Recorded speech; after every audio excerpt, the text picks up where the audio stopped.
Singkatnya, apakah semua orang puasa pasti bertakwa? Ya, tanya-tanyakan Al-Quran. Apa jawaban Allah di Al-Quran? Dijawab langsung di ayat Siyam. Al-Baqarah ayat 183. Ya ayyuhalladzina amanu kutiba alaikumus kama kutiba alal ladzina min la'allakum. Nah, kalimat tattaqun itu diawali dengan kata la'allakum. La'alla itu namanya harfu taraji. Saya ulang ya, di ilmu nahwu la'alla disebut harfu taraji. Al-Imam As-Suyuti berkomentar begini. Setiap ada satu harapan, keinginan besar yang ingin dicapai, tapi diawali dengan kata la'alla atau la'allakum, ini menunjukkan bahwa harapan itu, alhamdulillah, harapan itu tidak mungkin bisa dicapai kecuali dengan kesungguhan, keseriusan.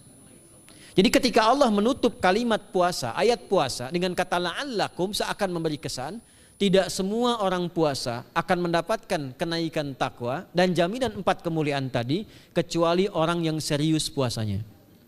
Orang yang sungguh-sungguh puasanya.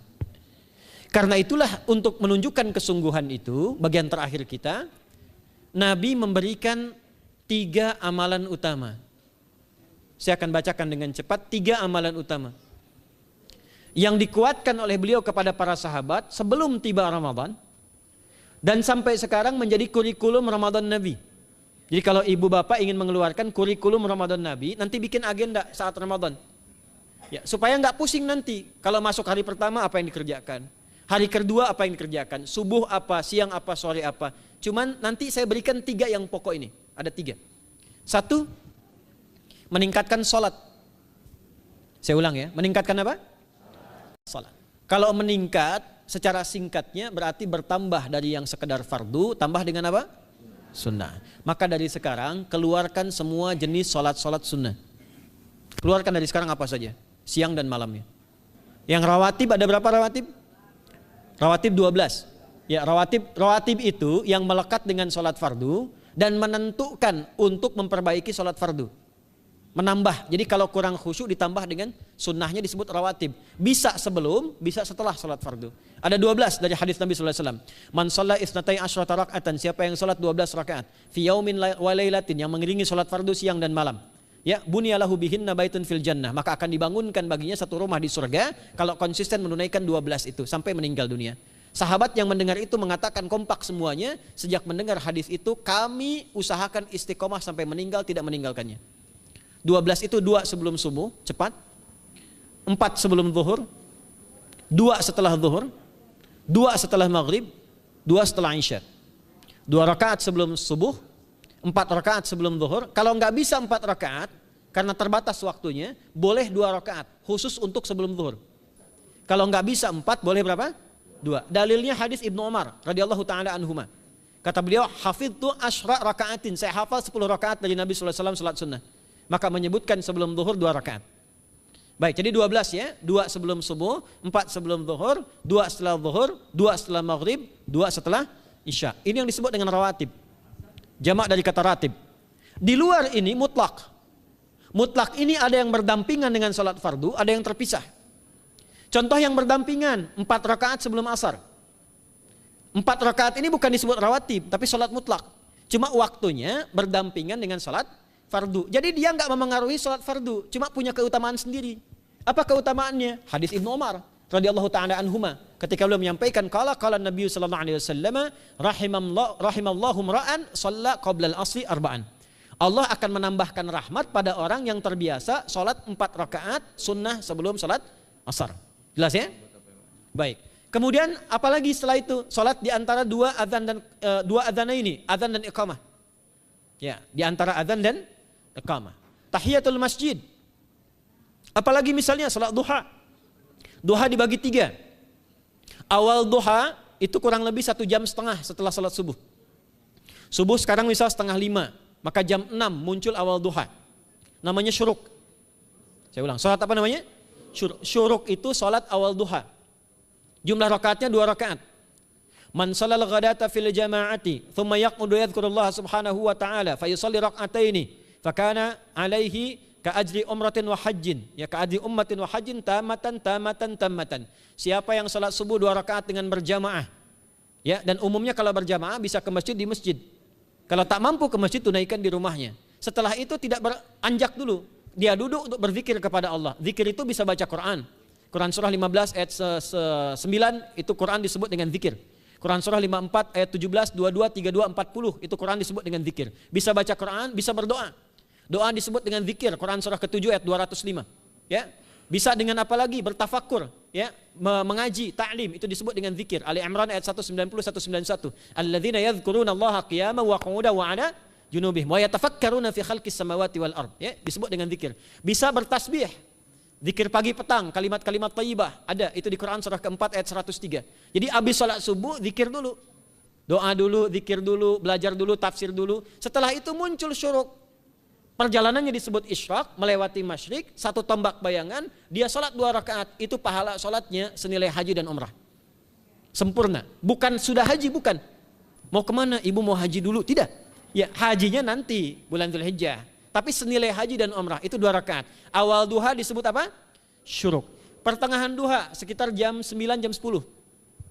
Jumlahnya 2-4 rakaat. Ya, 2-4 rakaat. Apa fungsinya? 1, mengganti seluruh zikir yang ada dalam tubuh kita. Mata berzikir, telinga berzikir, lisan berzikir, bisa diganti dengan 2 rakaat duha. Itu waktunya pertengahan duha. Kurang lebih dari jam 8, 9, 10 lah, kurang lebih 3 jam itu. Ya. Yang kedua, bisa menghambat atau menghentikan, menahan satu musibah umum. Misal ada kebanjiran nih atau macet nih. Orang-orang kena macet. Bapak yang biasa sholat duha pertengahan itu tiba-tiba ditolong oleh Allah, dibebaskan. Tiba-tiba ada orang datang, Pak lewat sini di sana macet. Atau dibimbing ada kontraflow. Itu manfaatnya duha tuh. Yang pertengahan. Yang terakhir adalah akhir duha. Sekitar jam 10 sampai jam 11 menjelang ke zuhur. Ya, akhir duha itu jumlahnya dari 2 bisa 4 sampai 8 rakaat. Di antara manfaatnya bisa mempermudah datangnya rezeki dengan izin Allah Subhanahu wa taala ketika ikhtiar. Itu duha. Nanti ke malamnya silahkan tahajud, tingkatkan tarawihnya sampai ditutup dengan witir. Itu salat. 2 yang terakhir saya cepat, 2 yang terakhir adalah banyak berinteraksi dengan Al-Quran. Ada 3 caranya. 1, banyak membaca. Itu namanya qiraah. Silahkan Bapak Ibu siapkan dari sekarang, targetnya khatam misalnya 1 kali, berapa juz? 30 juz. Kalau mau gampang bagi 30, berarti 1 hari berapa? 1 juz. Paling gampang lagi, supaya nggak capek ngajinya, supaya nggak capek, bagi 1 juz 5 waktu sholat. Contoh, juz pertama itu Al-Baqarah plus Al-Fatihah. Al-Fatihah saya nggak hitung lah karena sudah hafal ya. Al-Baqarah itu 141 ayat, juz pertama. Bagi 5, 28. Jadi setiap ketemu waktu sholat, bagi 2 lagi, 28 bagi 2 berapa? 14. Sebelum sholat baca 14 ayat, setelah sholat baca 14 ayat. Itu 14 ayat tuh paling-paling nggak nyampe 5 menit Bu Pak. Kalau investasi 10 menit setiap waktu sholat bagi 2 kita baca 14 ayat, itu insya Allah selesai Ramadan khatam Quran. Itu udah rumus. Ya, tidak cukup dengan amin, siapkan dari sekarang. Siapkan. Ya. Ya. Kemudian mengkaji, kajian, tilawah. Itu tilawah itu di hadis Muslim pahalanya banyak. Ya, majtama'a qaumun fi baitin min buyutillahi. Ya, kita ngajinya Quran hadis ya, biar ya, lebih kuat dalilnya. Majtama'a qaumun fi baitin min buyutillahi yatsluna kitaballahi wa yatadarasuna fi ma bainahum. Ya, siapa yang bisa tilawah Quran, ngaji, tafsir, keluarkan misalnya untuk Ramadan 10 hari saya pengen tahu Al-Fatihah. Itu ketika dilakukan punya 4 keutamaan. 1, ghasyiyatuhum rahmah. Selama ngaji rahmat Allah dibentangkan. Kalau pengen doa cepat dikabulkan, kalau istighfar diampuni. Yang kedua, awas ini nazalat alaihimus sakinah, diberikan ketenangan dalam jiwa. Bapak Ibu pengen di rumah tangga nyari sakinah, isi dengan Quran di rumah. Amalan terakhir infak. Ya, hadisnya dari Ibnu Abbas, Ibnu Abbas radhiyallahu taala anhuma, qala, ya, beliau mengatakan kana Nabi sallallahu alaihi wasallam ajwadan nas wa ajwadu ma yakunu fi Ramadan. Adalah Nabi sallallahu alaihi wasallam itu orang yang sangat luar biasa dermawan dan lembut. Dan bertambah dermawan lagi ketika tiba Ramadan. Apa yang dilakukan Nabi? Mensupport sahabat, siapapun yang punya anggaran untuk infak, disiapkan sebelum Ramadan. Jangan berpikir banyak Bu. Yang penting ada anggaran, 30.000 nggak ada masalah. Setiap hari 1.000, tidak harus uang, makanan. Pernah dengar hadis ini nggak? Siapa yang memfasilitasi bukaan orang puasa, walaupun dengan sebiji kurma dan sehirup air, maka dia mendapatkan pahala seperti orang puasa itu tanpa dikurangi sedikit pun. Ada? Hadisnya sahih di At-Tirmidzi. Tapi bukan berarti nyari kurma ke Tanah Abang setiap hari 1. terus minumnya 1 sedotan aja ganti-ganti. Ya, maksudnya apa? Yang paling minimal kita bisa keluarkan. Itu pahalanya 700 kali lipat dikali 10. Paling standar. 700 kali itu standar biasa di hari ini. Dalilnya Al-Baqarah ayat 261 yang dibacakan Adinda tadi kita itu. Ramadan kali 10 lagi. Maka dari itu disiapkan dari sekarang untuk infak. Kalau kami di desa itu, ibu saya selalu kalau Ramadan itu RT-nya setiap rumah. Ini untuk bukaan hari ini rumah A, rumah B, rumah C. Bukaan besok rumah A, rumah B, rumah C. Boleh tuh di PWM Pak dipraktikkan. Ya, misalnya anggota perserikatan siapa dikasih kesempatan. Mungkin nanti yang lain kurmanya, yang ini misalnya jeruknya, yang ini ininya. Setiap ada bukaan ya kirim ke yatimnya, ya kemudian ke pondok-pondok asuhan Muhammadiyah yang tadi disebutkan sekian ribu itu, cari pahala. Ya, saya kira itu yang bisa saya sampaikan. Sampai dengan batas waktu yang diberikan, semoga bermanfaat dan semoga Allah Subhanahu wa taala memberikan kemuliaan kepada kita semua, kesehatan, dan yang terakhir saya ingin sampaikan doa penting. Tolong hafalkan doa ini. Dan ini doa yang diajarkan Nabi menjelang Ramadan.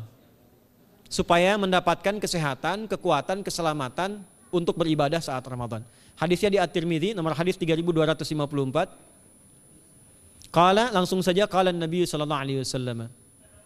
Allahumma ahillahu alaina bil yumni wal iman was salamati wal islam rabbi wa rabbukallah. Nah, itu tolong nanti dihafalkan, tadi sudah direkam, dibimbing. Nanti ketika ditetapkan masuk awal Ramadan, bacakan itu.